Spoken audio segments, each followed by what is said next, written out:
Sayın takipçilerim, bakar mısınız şu yeşilliğin güzelliğine? En güzel mevsim ilkbahar. İlkbahardan sonra yaz ve yazdan sonra sonbahar benim için. En sevmediğim mevsimse kış.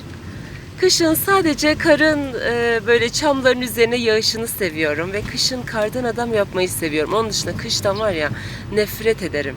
Her yer kurak, ağaç yok, çiçek yok. O kadar kötü, o kadar berbat bir görüntü ki.